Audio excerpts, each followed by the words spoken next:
Welcome back, Urchin Video. Today it is the Week 2 recap of the Week 2 NFL season. We have a lot of things to go over. Unfortunately, a lot of injuries this week and only the second week, which you really hate to see it. But we're just gonna jump right into it. First was the Vikings and the Eagles. Now this is the Thursday night game. And honestly, Kirk Cousins played a really good game, but the Vikings just turned the ball over too many times. A lot of fumbles. The Jefferson fumble out of the back of the end zone for a touchback would have been a touchdown. That would have really changed the game. But Eagles played solid. I mean, I feel like it wasn't the craziest game from Hurts, but he still had 3 total touchdowns. And it was a pretty good game overall. The Vikings just could not stop the run, and that was really the story of that game. Vikings have some things to figure out. Their division is completely wide open, though, which is good news for them. And the Eagles are 2-0 in a very competitive division in football this year, so good all around there for them. Next game was the Packers and the Falcons. Now, I picked the Packers in this game, and I was like, oh yeah, you know what, the game's won. I thought the Packers were in a great spot in this game, and the Falcons came back. Unfortunately enough, since I don't like the Falcons being a Panthers fan, but the Falcons are good. I will say I did predict them to win the division by at least one game, and it looks like that's probably gonna be the way this goes. We'll get to the Saints whenever that time comes, and the Buccaneers, of course, too. But as far as the Falcons go, they are really playing some pretty good football right now. I'm not sold on Desmond Ridder yet, to be honest with you. But being as good as you are on offense with a still pretty unproven quarterback, in my opinion, is pretty crazy. And Bijan Robinson is the real deal, living up to the expectations so far. Tyler Algier, too. He's not a bad running back. You drafted him last year, he had a good year. Not bad. Falcons defense, much improved. That was the big thing that I talked about for them this year that needed to be evident, was the changes they made needed to actually show, and they totally have so far, so great for them. Packers, tough loss, but you played fine. I think Jordan Love is going to honestly have a good season over the course of each week. He just can get better and better. I like where the Packers are. Tough loss, very winnable game, but on to the next one. Bills and Raiders, I did pick the Bills in this game. I think it was a pretty easy bounce back week for the Bills. I think it was pretty clear to see they would bounce back from last week. Not a whole lot to talk about. The Bills did their thing. Raiders just didn't match up well against them, and it's pretty much that simple. On to week 3 for both teams. Ravens and Bengals, though. I did a video yesterday on if the Bengals are really in trouble or not. If you didn't see it, go check that out. But if you don't want to check that out, basically to summarize, Burrow's health is going to come down as the major factor in the Bengals season, because you got to think maybe it would have been best just to sit him out for however many weeks necessary to make sure he was fully healthy from that calf injury. A lot of the times he's checking down because I think he just isn't willing to push the ball too far because he can't maybe plant well with that calf or whatever it may be. The play calling is also not very good. The Bengals defense actually did okay, but Lamar Jackson has played honestly just an amazing game by him. So good win for the Ravens. Ravens are playing some pretty good football right now. Bengals have some things to figure out because you are not going to make the Super Bowl playing like that. And honestly, in a division that good, you might not make the playoffs playing like that. So things need to turn around for the Bengals. Got to get Burrow's health under control. But on to the next game, the Seahawks and the Lions. I didn't do great on my picks this week, guys. I think I went 10-7. No, that doesn't add up. I don't remember what I did. Maybe did I go 10-7? I can't remember now. Anyway, week 1 I think was pretty solid. I think I went whatever is there. And then I think I went 10-8 maybe week 1. And then no, that does not add up. Why do I keep saying that?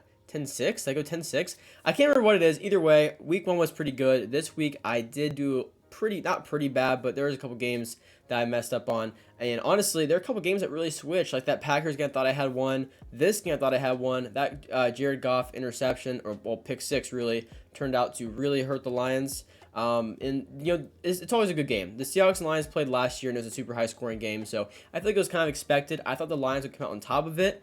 They didn't. It was honestly pretty exciting. I think it was an overtime game, I believe. So walk-off touchdown for Tyler Lockett. And good win for the Seahawks. They need to bounce back after that really poor showing in week 1. So is what it is there. Both teams still looking pretty good. So on to the next week. Colts and Texans. Okay, so this was what was a little disappointing. Richardson, 2 rushing touchdowns in the first quarter, and then out with a concussion. Really brutal because he was honestly playing pretty well at that point. So that sucks to see. But Colts do get the win. I do want to say CJ Stroud is looking very promising for Houston. I'm going to be honest. I thought Stroud would be good, but I thought he would struggle a lot at first before getting to that point. But he is really taking care of the ball well and playing some pretty good football. I mean, I said this before in the offseason. The Texans are not going to just plug in CJ Stroud and make the playoffs. It's not going to happen. They're just not there yet. But I had said before that the steps that they were taking were all in the right direction. It's just going to take more time. And CJ Stroud, he's showing a lot of promise. You keep building around him, you're going in the right direction for sure. So big fan of Stroud. I think he's doing really good things there in Houston. 0-2, but it is what it is. Colts though need Richardson back for sure. But other than that, I think the Colts are doing a bit better than expected, in my opinion. So I think Richardson's a bit ahead of pace for his development his first year, in my opinion. I think he's playing pretty well. So that was that game. Chiefs and Jaguars. I was really disappointed. So I picked the Jaguars. I'm not really disappointed because they lost. I'm disappointed because it wasn't really the game I thought it'd be. I thought it'd be more high scoring, really exciting football, and honestly, it really wasn't. So very interesting. Travis Kelce still is not 100%. And the Chiefs receivers did do a bit better this week than, of course, the horrible week 1 showing. But Chiefs get the win. Jaguars, still a good team. Both teams are 1-1. Just one of those games, I guess, 17-9. Pretty close the entire time. But just not really a whole lot to go off of there. Chris Jones back. Had a huge impact, though, for the Chiefs. So you'd love to see that. Got Christian Kirk more involved this week for the Jaguars. So, early in the season, typical early in the season things. But not a terrible game from either team. Just one of those slower games. Bears and Buccaneers. Okay, so Baker Mayfield goes 2-0 start of the year. I did pick that for this week, but the Bears offense, it's not looking good. It's looking really bad. So first off, I want to say I think Fields has the potential to be a good quarterback, but he's just not playing well right now, and it's really that simple. He is not playing well, and the coaching is not good. It's a mix of both, and it's creating a really, really bad result. Fields is just kind of refusing to throw the ball downfield a bit more when those looks are actually there, and then the offensive play calling calls a halfback screen on your own 2-yard line after running the same play 2 times in a row prior to that. It's a huge mess. It's a huge mess for Chicago, and I feel bad for the fans because of all the crap they gave Panthers fans. I don't feel that bad for them, but I do feel bad because they looked promising. It looked like Fields gets his number 1 receiver in DJ Moore. He's in his 3rd year. He had a good year last year. As the year went on, he's going to be proven as a passer, and it's just not clicking. In my opinion, you need to change the coaching before you give up on Fields, but some changes are going to need to be done with Chicago. On the flip side of that, though, Buccaneers, Baker Mayfield's playing pretty good. Maybe we're at the point in the year where he actually looks good before he starts looking really bad, but, maybe this is a good fit for him, honestly. He has good weapons. The Buccaneers, big win over the Vikings, win by 10 against Chicago. Not bad. Definitely better than how I thought they would start the season. So there you go for the Buccaneers and Bears. Chargers and Titans. This was an interesting game because the Titans offense looked completely different than week 1. I picked the Titans to beat the Saints week 1, assuming their offense would look like how it looked like Sunday in week 1. It did not look like that in week 1, but it looked pretty good this past Sunday. So nice for the Titans. Disappointing for the Chargers. 0-2 start. Not what you want to see. But, both games are close. You're not playing bad football. I feel like, honestly, my got just a little unlucky. Obviously, guys can play better than what they've been playing. But 2 close games, you can't really knock it. 0-2 start. They can definitely bounce back. But starting 0-2 is not easy to come back from later on in the year. Playoff implications come in. But they have not lost a divisional game yet, which is big for them if it comes down to, tiebreakers and all that kind of stuff. But Titans.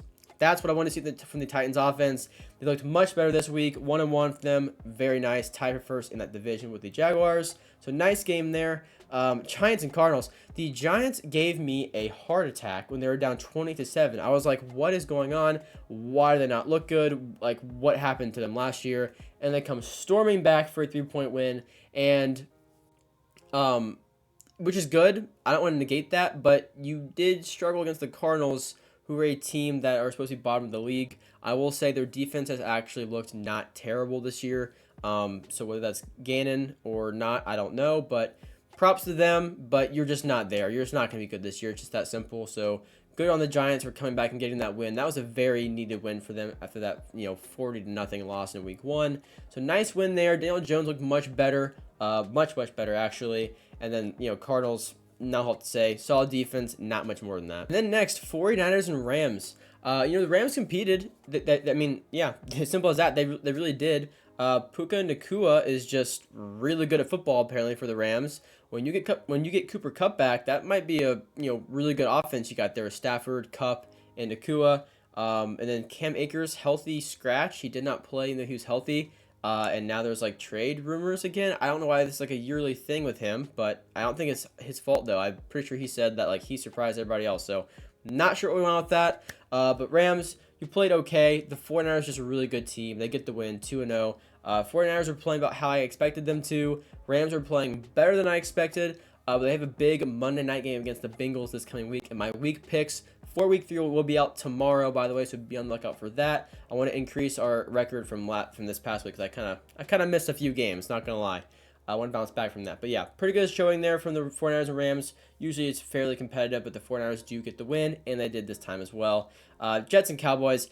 Every time I see a Jets game, I'm just immensely disappointed that Aaron Rodgers got hurt because I cannot imagine how good of a game this would have been if Rodgers was healthy, but he wasn't. It was Zach Wilson in, and look, I mean, in Zach Wilson's defense, I'm not going to defend him. He doesn't look great, but the Cowboys' defense is on another level right now. They're on really in a league of their own at this point.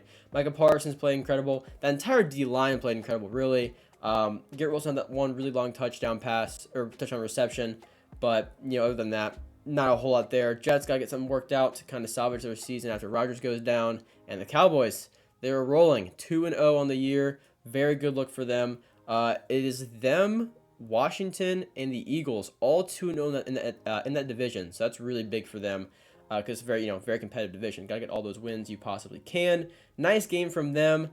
Commanders and Broncos. So this was really interesting to me because the Commanders were a team I was very high on in the offseason, and they started out very slow and managed to come all the way back and beat the Broncos. The Broncos have a very good defense. That's very, very impressive from Sam Howell. I was really excited to see that. Also, not sure why I forgot to say this before. The Giants, one of the injuries I meant to talk about was Saquon Barkley. You lose him with the ankle injury for around 3 weeks, I think. So that's brutal. Forgot to mention that. But tough loss there, but it could have been much worse. So honestly, it's not worst case scenario. Sorry I forgot to say that. But anyway, back to Commanders and Broncos. Sam Howell looked pretty good. Led them back. Was careful with the ball for the most part. Made good decisions. Everything you want to see in a young quarterback for Washington. I like where Washington's at a lot. You have Chase Young back. He was definitely a nice impact for them as well in defense. So, over the course of the year, as he gets kind of thrown back into things and more comfortable, I'm sure he'll be a bit better. Still a nice impact in his first game back, but I believe Emmanuel Forbes, I think he dropped an interception, or if they counted, I can't remember, but he played pretty well too. So, big win for Washington on the road in Denver. Crazy Hail Mary that just didn't amount to anything for the Broncos, unfortunately. But it's a pretty fun game there. It was a nice win for Washington. Then Sunday night, Dolphins and Patriots. Honestly, a pretty competitive game. Belichick did well to try and, scheme the defense to slow down Miami's offense, and it did work. But Dolphins are just really good, man. It's that simple. Dolphins are really, really good. For the Patriots, though, Christian Gonzalez is really good, and that's something that I said all year. I could not believe the Patriots landed him after trading back. It was a day one starter. He got an interception. He played well. He's going to be really good for them. It's just the Patriots have a brutal schedule this year. So it's just, really, really tough. But, is what it is. 0-2. Hopefully they can get a win here soon, but they do have some very tough games coming up. Dolphins are staying hot, 2-0. That was my favorite to win the division this year, so I'm kind of happy with the way they're playing. And, I like to see Tua healthy, Tyreek Hill. They're a pretty likable team, in my opinion. I like the Dolphins a lot, so nice win for them. And then Carolina. Look, let's start with the Saints. So the Saints, I think they are 2-0. I don't think they are going to be as good as their record is going to show at the end of the season because they don't have a very hard schedule. They have a pretty easy schedule. So they are a good team, but not as good as the record might show by the end of the season is kind of my guess. Because of that, they could win the division, but in my opinion, I'm still going with the Falcons for the division winner. I think they're playing good football. I think it's going to come down to some of those road games, I think, for the Saints, because really, they should have beat Carolina by a lot. But Carolina's defense put Carr in some very uncomfortable situations, pressured him really well, forced an interception. They got after him a lot. So that's going to come down to the Saints having to protect him and get some wins on the road there. Panthers defense looked great. You lose Shaq Thompson for the year with a broken fibula, which is just beyond brutal for them after losing J.C. Horn already. And the offense, it's just not there. I mean, it's Bryce Young. He could play better for sure. He has missed some throws, and he said that too himself.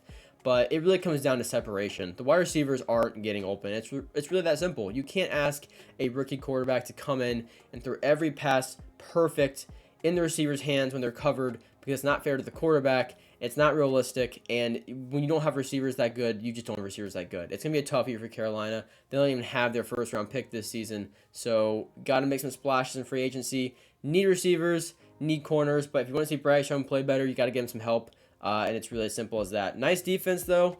I like to see from Carolina, but you got the Seahawks next and then the Vikings. It's going to be bad. They're probably going to start at least 0-6 is my guess. I thought they'd be a bit hotter. I picked them to go 9-8 along with the Saints, and I think their Panthers will probably not win more than 5 games, unfortunately, just after seeing everything kind of together, I guess. But it's understandable. You know, bad. I mean, I guess. Not bad coaching, bad play calling, I will say. They're not letting him take many shots down the field, but I don't know. Those are my thoughts on the Panthers. As a fan, it sucks to see, but it just kind of is what it is at this point. Steelers and Browns. You lose Nick Chubb all year, and honestly, hopefully that's the extent of it, because that kind of injury can be career-ending, especially for someone that's already destroyed that knee before. For those of you that didn't know, Nick Chubb really damaged that knee in Georgia back in 2015. He tore like several things in it, along with damage to it. It was bad. And then, you know, this, I'm not going to show it. I'm sure you can find it if you want to, but his leg just bends in a direction your leg's not supposed to bend.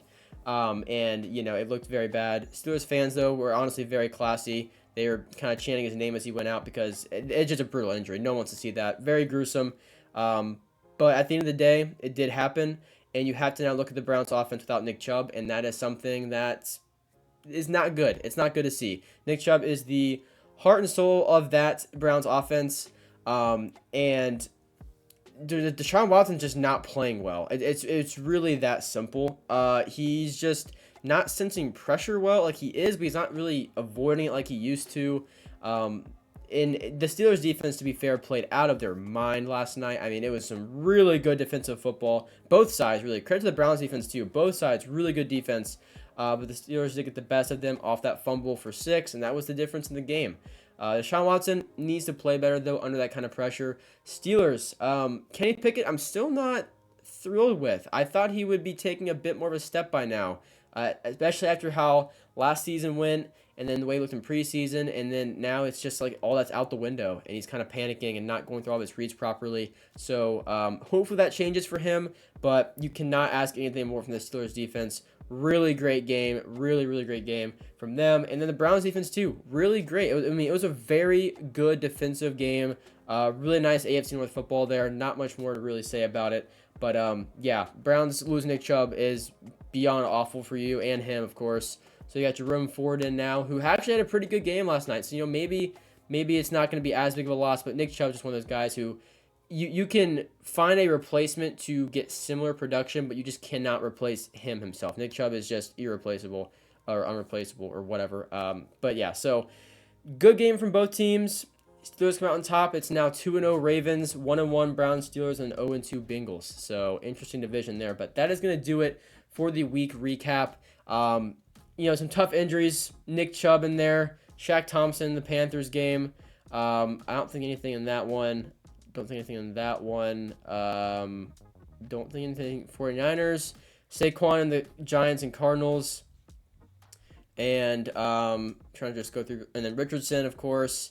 And Burrow re-aggravated his calf injury. So that, you know, obviously sucks to see. But other than that, it was a much better week of football, in my opinion. A lot more kind of just normal scoring. I think it was very sloppy last week. This was a lot better football being played. Just unfortunately came at the cost of a lot of players' health. So hopefully those guys can bounce back. We got week three this Sunday, of course, and then Thursday night. My week picks are coming tomorrow. The day after that is my power rankings. And then Friday we'll probably do like a Madden video or something like that. Maybe Friday and Saturday too. We'll see how that goes. But yeah, thank you guys for watching. I do really appreciate it. Be sure to subscribe to my channel if you guys are new around here for more NFL and Madden content. I just passed 500 subscribers, so thank you guys for all that. I do really appreciate that. But yeah, that's gonna do it for the video. Let me know down below how your favorite team is doing this year and your thoughts on how your team played this week. And I'll see you guys in the next one. Peace out.